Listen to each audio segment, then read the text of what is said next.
अस्सलाम वालेकुम, welcome back to my channel. Eid special recipe में आज हम देखेंगे सांदन की रेसिपी। आज हमने सूजी के सांदन बनाए हैं और दूसरे हम देखेंगे भानोरी की रेसिपी। दोनों ही स्वीट डिशेस है, तो चलिए देखते हैं इसे कैसे बनाते हैं। सबसे पहले हम देखेंगे रवे के सांदन की रेसिपी, जिसे कि सूजी के सांदन भी कहा जाता है। ये एक कोकनी डिश है। कोकन साइड में इसे किसी खास मौके पर बनाया जाता है। अक्सर इस डिश को ईद के मौके पर बनाते हैं। इसे अलग अलग तरीके से बनाया जाता है। आज जो हमने सांदन बनाए हैं वो है रवे के सांदन, सूजी वाले सांदन। अक्सर सांदन को चावल से बनाया जाता है। चावल के भी सांदन कैसे बनाते हैं वो हमने अपलोड किया हुआ है। आज हम सूजी के सांदन बना रहे हैं।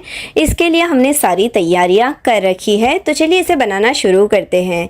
रवा लिया है 1 किलो, ये पैकेट वाला ही रवा लिया है हमने।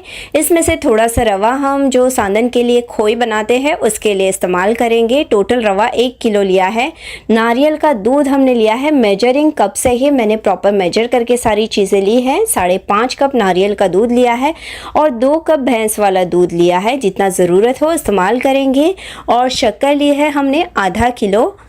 इंस्टेंट ईस्ट का इस्तेमाल हम इसमें करने वाले हैं ताकि सांदन जो उसका आटा है वो अच्छे से आ जाए। 2 अंडे लिए हैं और नमक 1 चुटकी इस्तेमाल करेंगे। तो इसके लिए सबसे पहले हम इसके खोए बना लेंगे। एक बर्तन में हम नारियल का दूध डाल देंगे। कुछ लोग पान दूध यानी कि पतला वाला दूध इस्तेमाल करते हैं। हमने गाढ़ा ही दूध लिया है, 3.5 कप प्रॉपर मेजरिंग कप से मेजर करके लिया है। और जो रवा है वो लिया है हमने आधा कप रवा, इसमें डालेंगे खोई बनाने के लिए। नमक 1 चुटकी डालेंगे और अब फ्लेम को ऑन कर लेंगे और इसे कंटिन्यू हिलाते हुए पका लेंगे। यहाँ मैंने सारी चीज़ें डिटेल में आपको एक्सप्लेन की है ताकि बिगिनर्स को भी बनाने में आसानी हो। जैसे ये पकना शुरू हो जाएगी, ये गाढ़ी होना शुरू हो जाएगी, जिस तरह से गाढ़ी खीर होती है ना, उसी तरह से मीडियम फ्लेम पर हम इसे अच्छे से सूजी को पकने तक पका लेंगे। तो देखिए कुछ इस तरह से पकाते हुए ये गाढ़ा हो गया है।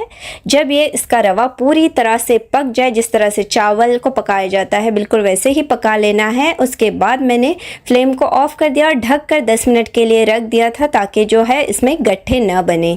और ये देखिए जो हमारी खोई है बिल्कुल बनकर तैयार है। अब इसे एक बर्तन में निकाल देंगे ताकि ये ठंडी हो जाए। खुले पर आप इसे फैला के रखिए।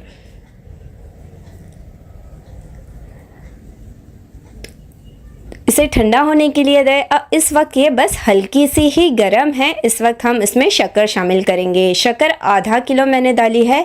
आप अपनी मिठास के हिसाब से कम या ज़्यादा कर सकते हैं। कुछ लोग फीके सांदन पसंद करते हैं, कुछ लोग मीठे। इसे मिक्स कर लेंगे। तो देखिए शक्कर जो है वो घुल गई है। जो खोई होती है उसके हमें गट्ठे बिल्कुल भी नहीं रखना है। अगर कभी कुछ गट्ठे हो जाए तो आपको इस तरह से हाथों की मदद से सारे गट्ठे जो है वो ख़त्म कर देने हैं। अब उसमें 2 अंडे डालेंगे। अंडे डालने के बाद भी हम इसे हाथों से फेंट लेंगे। अंडे डालने से ये जो सांदन है वो काफ़ी टेस्टी बनकर तैयार होते हैं। कुछ लोग अंडे नहीं डालते हैं पर हमने अंडे शामिल किए हैं। अब जो हमने रवा लिया था वो शामिल करेंगे। 1 किलो रवे में से आधा कप ही हमने खोई बनाने के लिए इस्तेमाल किया था और बाकी सारा जो रवा है इस वक्त इसमें डाल देंगे और मिक्स कर लेते हैं। रवे के सांदन जल्दी बन जाते हैं। चावल के सांदन जो है वो बनाने में काफ़ी वक्त लग जाता है। इस वक्त हम उसमें डालेंगे जो भैंस का दूध हमने लिया था वो थोड़ा थोड़ा करके डालेंगे। जितना आप देखिए कलाकर हमने 2 कप टोटल भैंस का दूध डाला था और जो नारियल का दूध है वो थोड़ा थोड़ा करके ही डाला था, पर नारियल का दूध भी हमने 2 कप डाला था। ये जो सांदन का आटा लगाते हैं उसमें 2 कप भैंस का दूध और 2 कप नारियल का गाढ़ा वाला ही दूध डाला है। इसे मिक्स कर लेते हैं। गट्ठे बिल्कुल भी नहीं रखने हैं। ये देखिए आपको गाढ़ा ही कलाना है। और फिर हम इसमें डालेंगे नमक। नमक टेस्ट के अकॉर्डिंग डालना है। याद रहे कि हमने खोई बनाने में भी नमक इस्तेमाल किया था। अब उसमें डालेंगे इंस्टेंट ईस्ट। 1/3 टीस्पून के करीब ही मैंने डाला है। आप दूसरा जो नॉर्मल ईस्ट होता है वो भी इस्तेमाल कर सकते हैं। अब इन सारी चीज़ों को मिक्स कर लेते हैं। जब ये आप आटा कलाए तो गाढ़ा ही रखिए। जब ये फर्मेंट हो जाता है तो थोड़ा सा पतला हो जाता है। तो बस देखिए इस तरह से इसकी कंसिस्टेंसी होनी चाहिए। अब हम इसे एक बड़े से बर्तन में डाल देंगे, क्योंकि ये फूलकर बढ़ जाता है तो आपको इसे बड़े से बर्तन में ही डालना है। और अब इसे ढक देंगे और किसी गरम जगह पे रख दें ताकि आटा जो है वो जल्दी आ जाए। आटे को आने में कम से कम 4 से 5 घंटे लग जाते हैं। तो ये देखिए 4 घंटे के बाद आप देख सकते हो ये आटा किस तरह से फूल गया है। जब हमने इसे बर्तन में डाला था तो वो नीचे की तरफ थोड़ा सा था, अब ये देखिए फूल के ऊपर आ गया है। जिस तरह से इडली वगैरह का बैटर होता है बिल्कुल उसी तरह से इसे मिक्स कर लेंगे।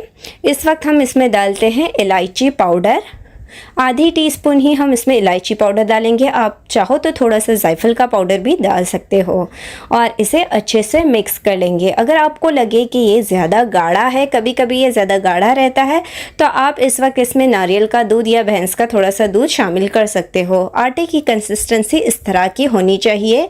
अब सांदन बनाना शुरू करेंगे। तो ये जो सांदन के टाट बोलते हैं, ये कुछ इस तरह के मोल्ड होते हैं, इसमें अक्सर सांदन बनाया जाता है, वो मैंने लिए हैं। इस पर तेल फैला देंगे ताकि जो सांदन है वो नीचे ना चिपके।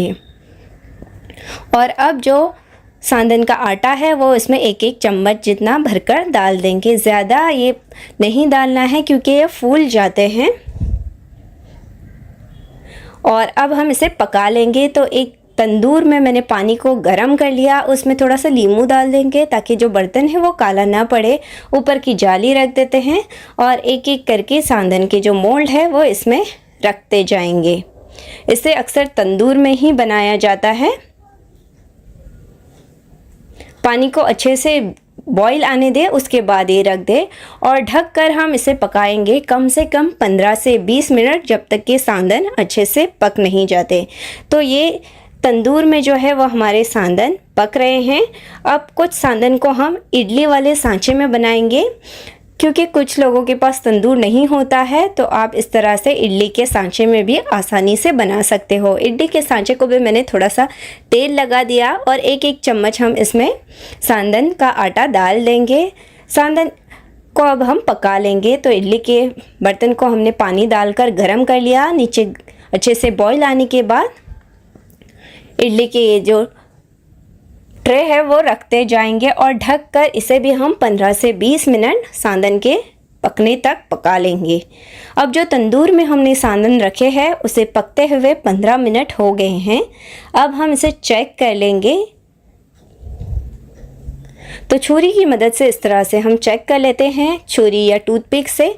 तो जो छुरी है वो पूरी सूखी निकल रही है, मतलब हमारे सांदन जो है वो पक गए हैं।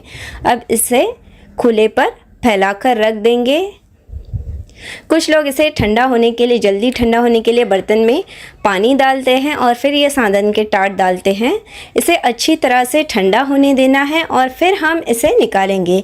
अगर आप इन सांदन को गरम गरम निकालोगे तो सांदन जो है वो टूटने लगते हैं। तो पूरी तरह से ठंडा होने के बाद आप इसे निकालिए। छुरी या चम्मच की मदद से पहले किनारों को इस तरह से अलग कीजिएगा और फिर इसे इस तरह से निकाल देना है। ये देखिए सांदन कितने हल्के फुल्के बनकर तैयार होते हैं। तो एक सांदन हमारा रेडी है। इसी तरह से बाकी सांदन को भी हम निकाल देंगे। ये सांदन जो है वो काफ़ी टेस्टी लगते हैं। कुछ लोग इसे अल्नी पानी के साथ खाना पसंद करते हैं, कुछ लोग ऐसे ही, और कुछ लोग फ्राई करके खाना पसंद करते हैं।